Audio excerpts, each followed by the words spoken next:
Good morning. It takes a while to get started on 8 channels simultaneously, so you have to give me a minute to get wound up. I know the title is probably still about neurofeedback, so I guess in a way this video is still about neurofeedback. I'm not sure if I changed my title on Restream last night, but either way, I'm going to do another peak performance neurofeedback video after this, so I might as well not change the video titles until after I do it. So in essence, this video is also part of the peak performance neurofeedback series, because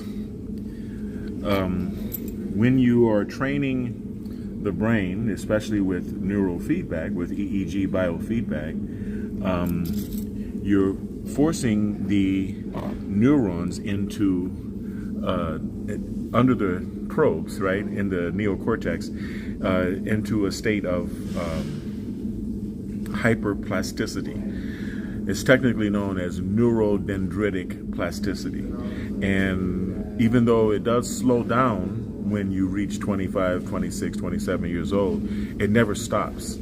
Just like you can always build muscle, it just takes a little bit longer, a little bit more patience and stoicism. You can build muscle at any age, right? And I'm coming up on my 60th birthday in January, and you can also create a situation where you're developing dendrites. Now, dendrites are like branches, right? If you understand the way neurons work, you have the axion from which it receives information, and you have the dendrites. The dendrites are like branches, okay? And just like on a tree branch, branches can grow from other branches, right? You have a branch and it has branches growing from it, right? Then that branch can also have little branches growing from it. Well, that's called plasticity. And with regard to the brain, what we're doing is we're stimulating neurodendritic plasticity. So then training along the somatosensory band, or the motor cortex, the center of the brain, which is known to be the place to train for athletic peak performance. And what you do is you create a state of hyperneurodendritic plasticity in the brain, and right in the area where it controls the motor cortex. It controls voluntary movement, right? Picking up things, picking up weights, doing things, physical activity, right? I've shown you on previous videos how where on the motor cortex affects what, right? But what we're doing with the neurofeedback is akin to hitting it with a softball.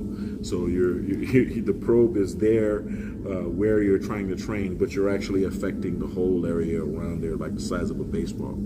So it's a blunt instrument, right? But it nevertheless does work, right? And all of these tools are pretty much blunt instruments, but the concept of training the motor cortex for peak athletic performance is not new, right? In fact, yesterday I trained, and I'm going to get started swimming, but yesterday I trained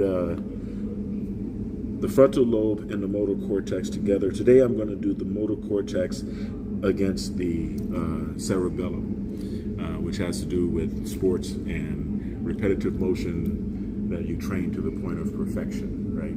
Like our elite athletes. But nevertheless, let's get started.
You would have to wait a little more, though. You're not in the position.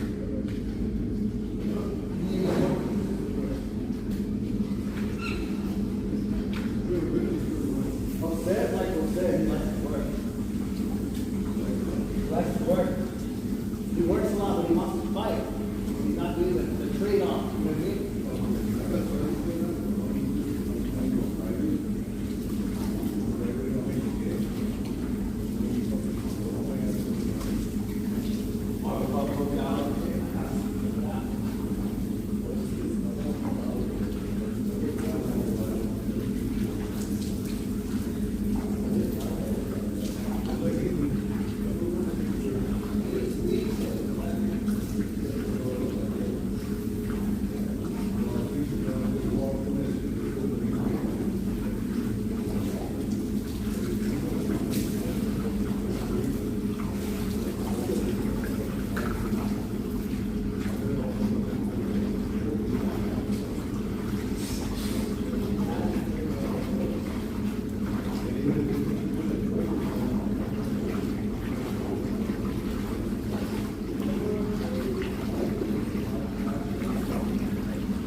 So what does hyperplasticity accomplish? Well, hyperplasticity, hyperneurodendritic plasticity, helps you to establish new neural pathways.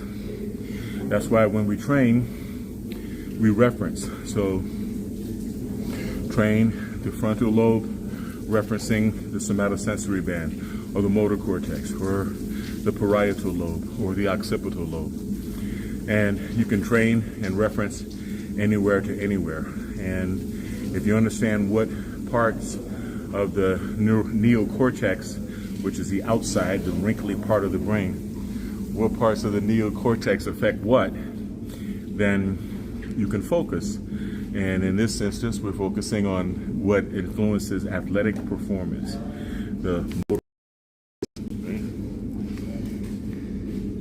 Yesterday I trained and referenced the frontal lobe. Today I'm going to train the motor cortex, referencing the,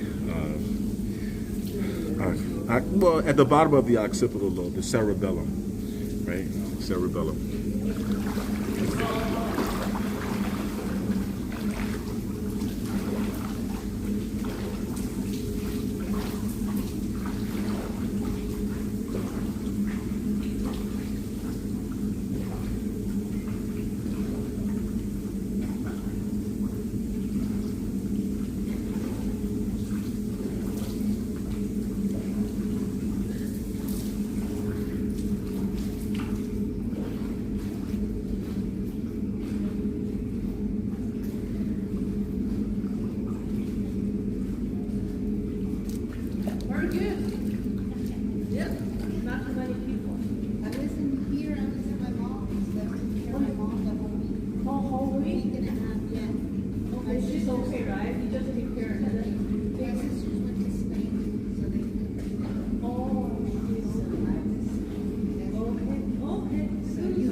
this is the inside out approach to fitness, right? And this is what I suggest for men over 50 because lifting weights, working out, running, standing upright, it puts a lot of compression on your spine, on the discs between your vertebrae. And when you get older, it can cause problems. You see a lot of senior citizens hunched over, bent over, walking with walkers or even using wheelchairs. And back problems occur. Now, you know, there's argument on whether or not we should be walking upright, right? But nevertheless, it does happen. And if you've been lifting weights throughout your youth, you're going to find that you may have some bulging or herniated discs. You may have wedged discs, and sometimes they may hit a nerve like the sciatic nerve, and it'll cause a lot of pain. Sciatica is man, your soul hurts when you have sciatica. That's a pain I don't wish on anyone. And I had it. So I got an inversion table, and I started hanging upside down with a cervical collar with dumbbells hanging off of it, believe it or not.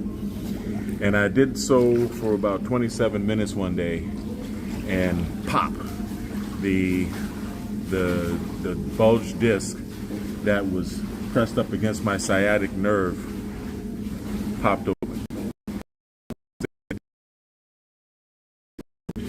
And it hurt. It hurt right there on my back, but I didn't have sciatic pain down my leg anymore. The pain immediately relocated to the point of impact on the sciatic nerve after it had gotten relieved. I had to get my son to help me back on the bed, and I did that inversion for I think about a week straight, 6-7 days straight, and then, you know, it strengthened up. And then I realized after having an MRI that I had a number of discs and intervertebral discs that had problems. So I took about a year and a half, and did a lot of inversion. And because I believe if you want to reap the rewards of having built a nice basis of muscle throughout your younger years, then which is essential, then you have to regroup, just like the eagle, right? Plucks away his own claws and feathers and beak, you know, when he reaches middle age, 50 years or so that it grows back stronger for the next 50 years. We have to downshift and take care of the spine and take care of the cardiovascular system, right? Because another drawback to bodybuilding is hypertension, and you don't want to go that route, and you don't want to go the route of Ronnie Coleman getting spinal surgeries. So bodybuilders over 50, and I'm talking to you, Ramel. You know I'm talking to your ass. Take time to take care of your spine. Hang upside down. Do some inversion therapy and hang upside down, and get in the pool or run, and make sure that you're taking care of your heart, right? Take the next phase of fitness from the inside out, right? The mind, the spine, and the heart, and then continue to have fun with muscle.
So 24-hour fitness, be back.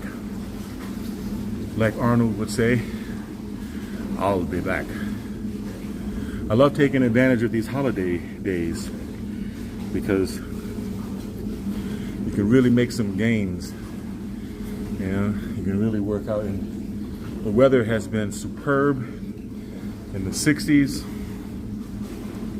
You really can't beat it here in Southern California.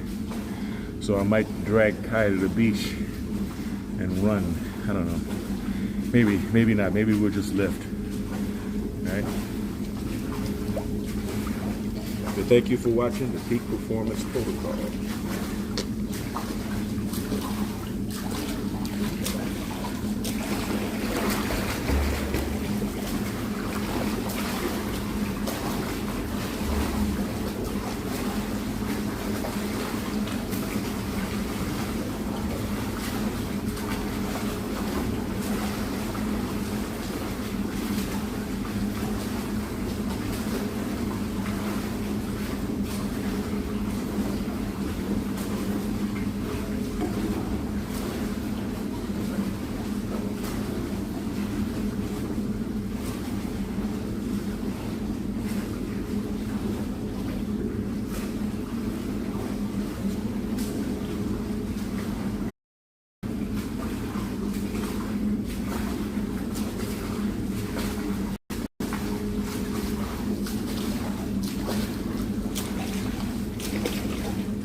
Wishing everyone a happy Thanksgiving, happy holidays in general, Merry Christmas and all of that. I love this time of the year.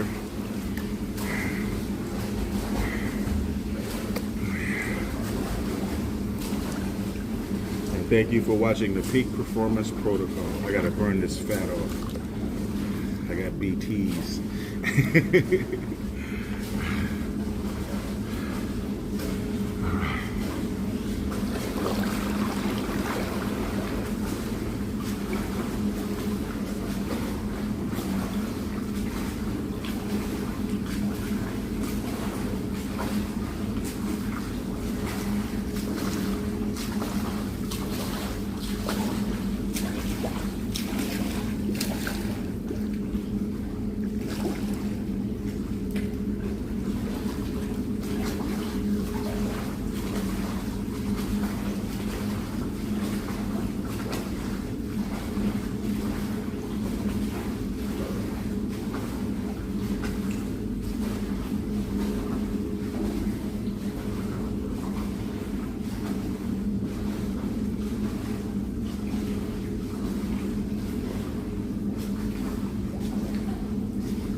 Yes.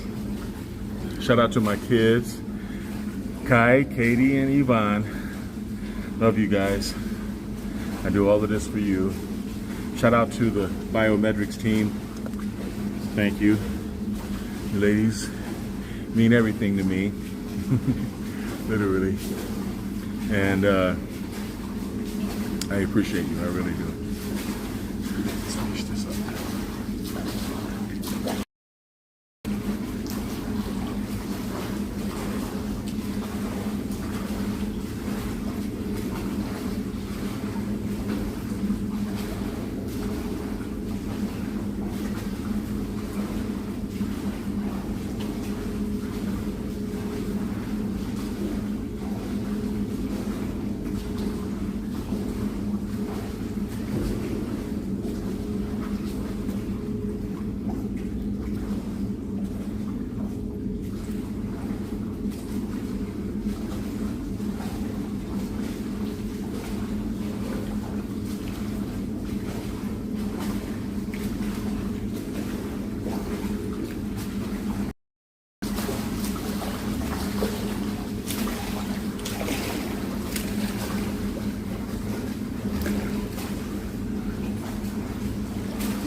So why in the morning?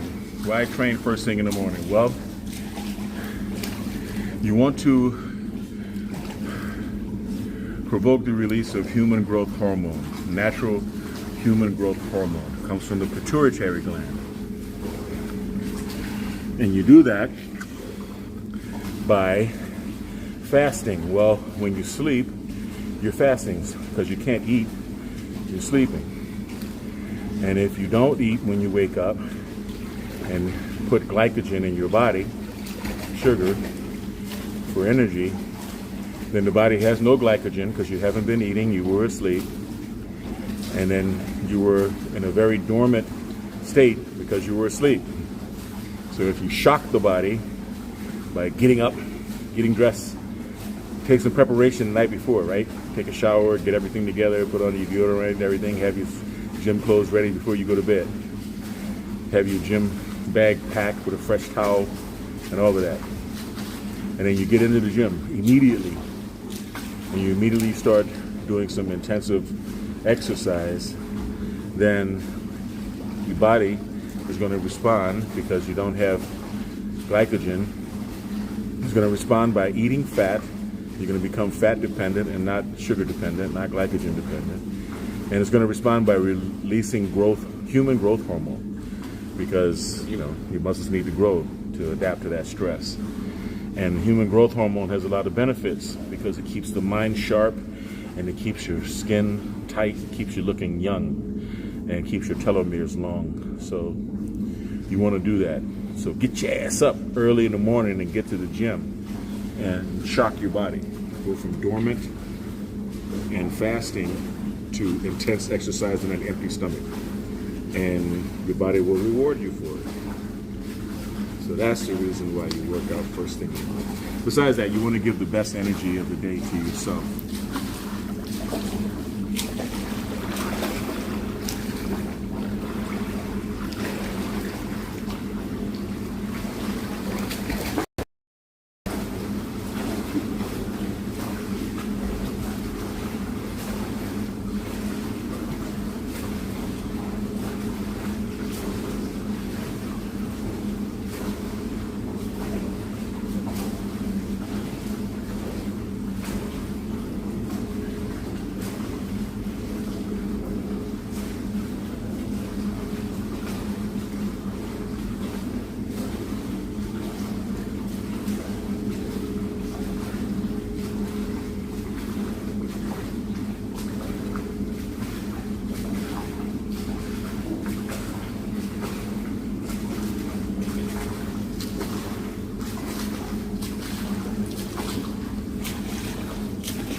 I must confess,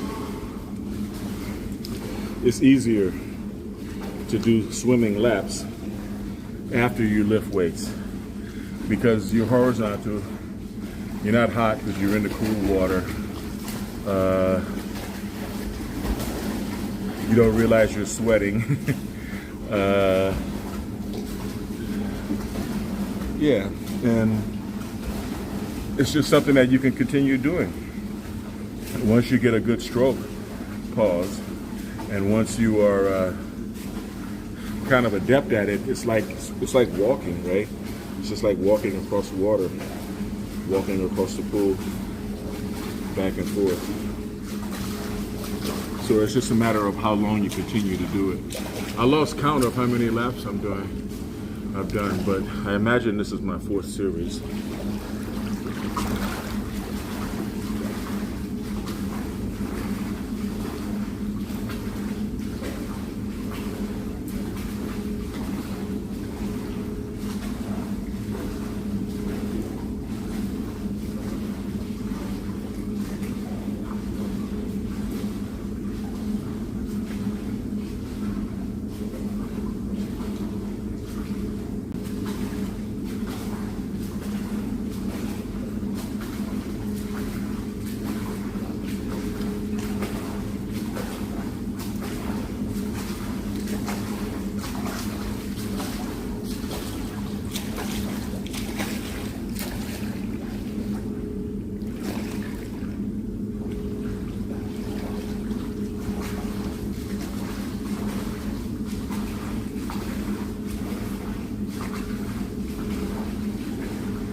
Everybody says that swimming is the best exercise because you work muscles that you never knew you had.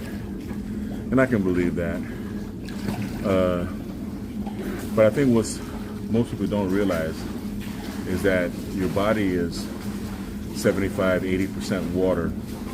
And when you're immersed in water, you become one with the water.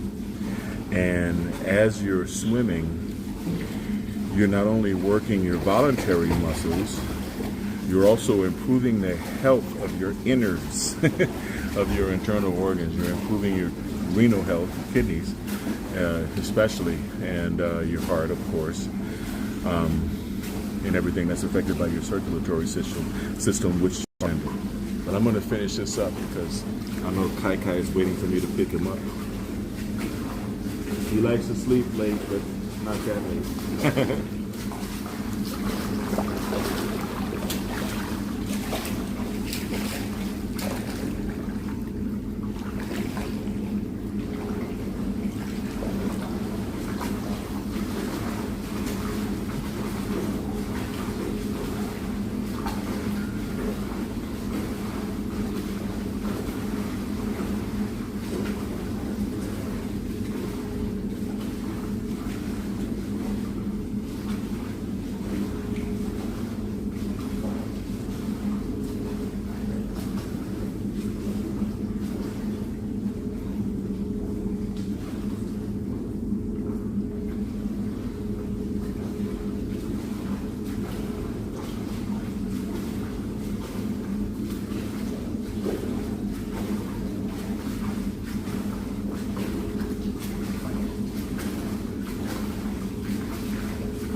No, I got one more series, just for good measure.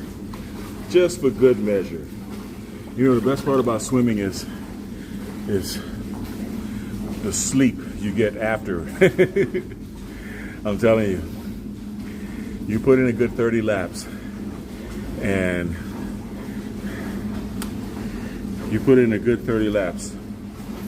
you will sleep well at night. Enough said.